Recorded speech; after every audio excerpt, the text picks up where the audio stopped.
I'm Mary Byers, and this is Associations Today. My guest is Ellen Miller Sharp, Executive Director of the San Diego County Bar Association. I had the opportunity to work with her organization not too long ago, and I was very impressed with what they're doing. Welcome, Ellen. Thanks, Mary. Nice to be here. Happy to have you. You're like many law-related organizations in that your new normal includes the realization that law school applications are the lowest they've been since the 70s.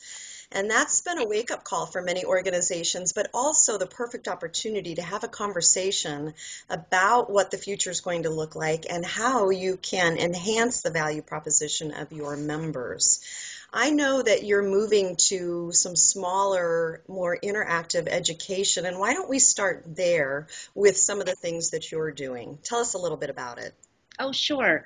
Well, what we find is young professionals don't like the old normal, which was large, 100, 150 group receptions. They feel extraordinarily uncomfortable walking into a room of people they don't know. So we actually had a great opportunity when we moved locations from an old bar center that had the traditional ballroom. It was actually called the ballroom that held 200 people, a couple of meeting rooms and staff offices. And when we had the opportunity to move, we decided, we wanted a more interactive space. We wanted a space that just allowed people to come and be here. And so we have smaller, more synergistic environments from which to play off of. And so that gave us the opportunity to come up with some really creative programming. We found that, in particular, people were a little hesitant to come to the new space because, of course, we had built it, but just because we built it didn't mean they were coming. So we sat and we thought, well, what would we want? What would be attractive to us? And I'm fortunate that I have a very creative and talented staff. So we all got together and we brainstormed what kind of things do we like in our professional organizations or our community, our school communities, our church communities. What brings us to that environment? What attracts us? And so, we basically brainstormed a list of about 20 different kinds of topics. And we do a lot of interactive small programming around those topics. And while we thought the main target audience demographic we would be attracting would be the young professionals, it's very interesting. It's not just the young professionals. So we've sort of busted this myth that, anyone over 40 likes to walk into a room of 200 and is comfortable networking. We've really found a nice, comfortable sweet spot of about 20 to 25 people is a very nice interactive environment for people not just to engage, but to really, sort of soft networking and make meaningful connections. Well, it's interesting to me that you're using the space, an actual location, as a way to launch a new introduction to the Bar Association, not only for younger members, but for older members too. So tell us a little bit about the how that space is working as a connector, and then tell us too a little bit about your TED Talks and Brew and your PR Power Hours. I'm very intrigued by those. Oh, sure. Well, we did what any good organization, especially volunteer organization, does. We stocked the place with free snacks. Which sounds completely ridiculous, but we actually have a little mini refrigerator that looks like you're walking into your local 7-Eleven and you can get anything that you want. There's protein snacks, string cheese, yogurt for quick hits. But with the younger generation and the population as busy as they are, with so many people working from home, we found we needed this convening space for people either to just work a few hours a day, to get out of their home office, to connect with each other, to connect with their clients, to come in for more formal meetings in their volunteer capacity, as on a committee or chairing an effort for the Bar Association. So it was, a great opportunity for us to create this environment, and it's used in all of those ways. We have a couple who comes in every morning. They're a lawyer couple. One works in the building on the 15th floor. The other one works 2 blocks away, and they come in and they have their morning coffee after their commute. They chat. They read all of the legal dailies because we have all of those here, and then one goes upstairs and the other one goes on their way.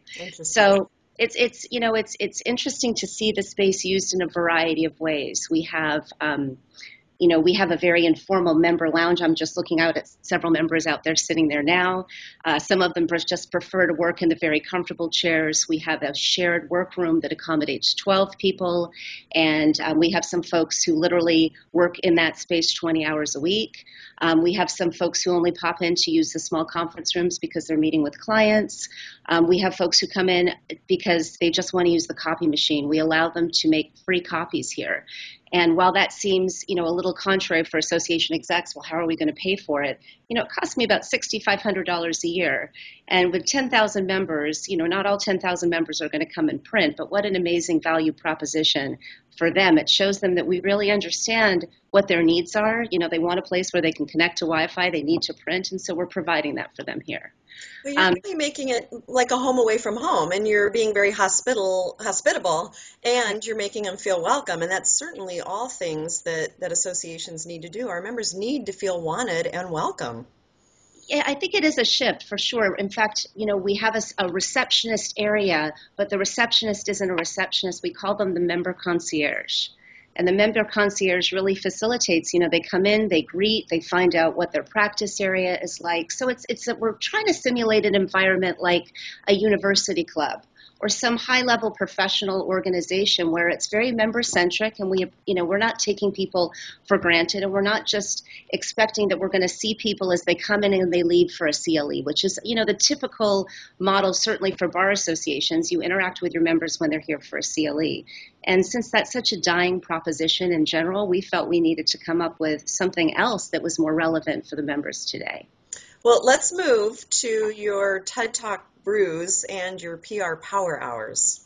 Yeah, those are really fun formats. I was fortunate to attend a session that was actually sponsored by Cal SAE a couple of years ago, where the trainer used TED Talks as an opportunity to talk about trends that are affecting associations.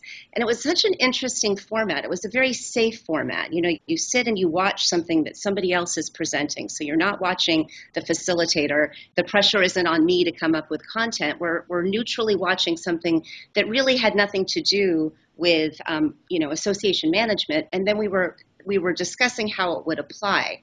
And one of the areas that has always bothered me about the training that lawyers get is there's not as much focus on connecting to your heart and what it means really to be a service provider. Lawyers tend to be very intellectual and they're in their head.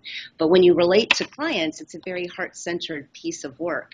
And so I thought it'd be really fun to use the TED Talk format if I could find some TED Talks that talk to them about aspects about how, that were tangentially related to the practice of law. So nothing directly. For example, I've shown one about introverts.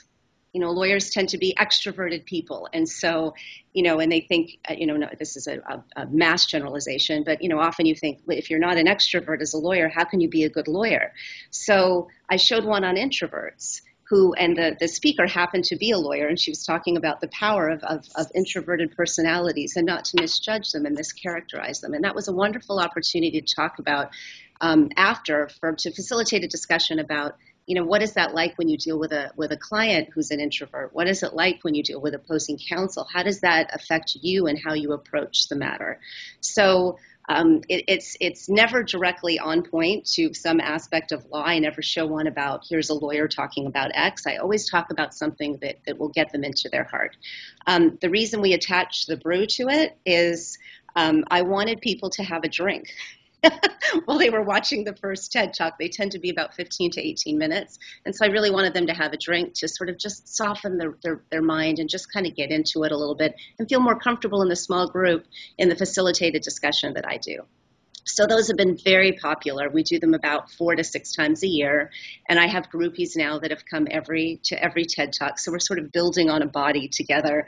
I feel like I think they call them curators. So I feel like I'm my own TED curator.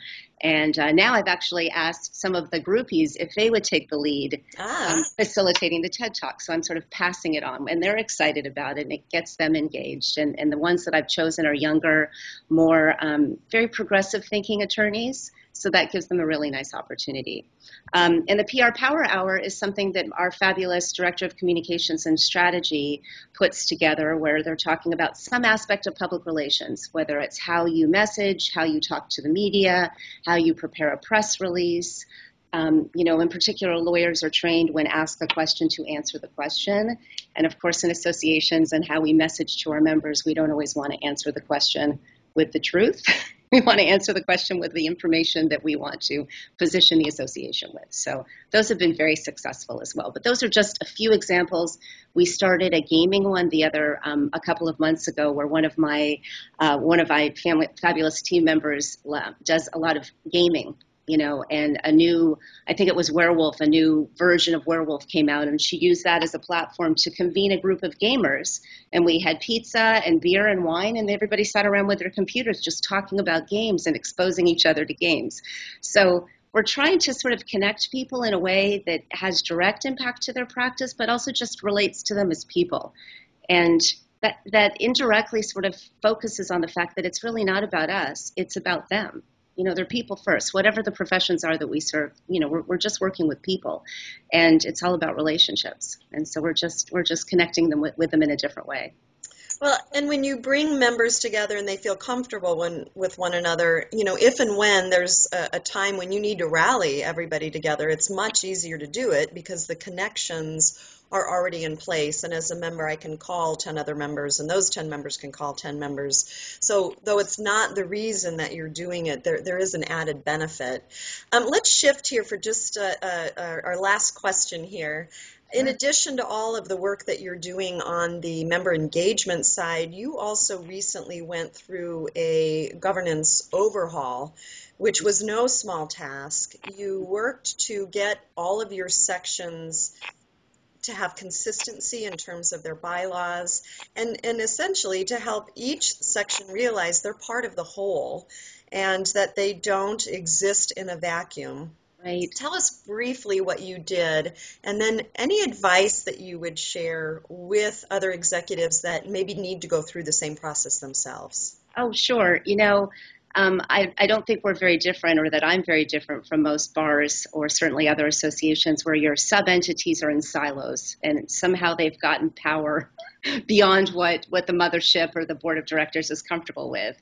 And we realized that we had this communication problem, and instead of just focusing on why are they doing this, why are they behaving this way, we stood back, and it was at the time that we did our strategic plan, which we call our strategic framework, and we realized that we have never communicated the board of directors' vision to the section and committee leadership. So we started there. We met with all of the sections. We have over 40 sections and committees at the SDCBA. We met with all of them to learn about their leadership, and that informed us about what we needed to do to make it uniform. We were fortunate that several sections asked us, what do you want us to do? So it's so easy for us to make assumptions. Why is X section doing this? Oh, they're rogue, or these leaders don't understand. But when we stood back and sort of pointed the mirror in our direction, we realized we were not terribly forthcoming or insightful to them. So we've literally spent the last year and a half looking at what do we do, how do we do it, and reformatting all of it. So we created uniform section executive committees. We asked every section to have a chair, a vice chair, and between 1 and 3 at-large members. We put them in groups. So if, for example, you have the tax section is now in the same group as the family law section, in the same group as the family law section, which while they're certainly distinct practice areas, every so often there's opportunities for them to cross-pollinate for networking purposes as well as educational programs. So we put them together. We talked to them about, we want to collaborate. We want you to collaborate. We would like the ideas for a collaboration between 3 or 4 sections to come from you, not from us down to you. And when we created this environment for them, they are collaborating beautifully. We set up a planning meeting at the beginning of last year where we put all of the section leaderships in groups, and they sat in tables. So group 1 had 6 sections, and they brainstormed what events and programs they would put on for the year. Then we created a shared Google Doc for everybody to post by group, little tabs at the bottom by group, for everybody to post their content and their proposals that would then get reviewed by a board level committee. The bottom line is we could never have anticipated, in my wildest dreams, I would not have thought that we could have changed the tone and temperament and culture of our organization so quickly by just creating some transparency and just having conversation and making it a shared goal. And, when you gave them permission to work together, they accepted that invitation. So I would encourage other bar execs and other association execs just to think about, what are we doing? Not what are they doing, but what are we doing that is causing and contributing to the situation, and be very humble and be willing to make some changes if needed.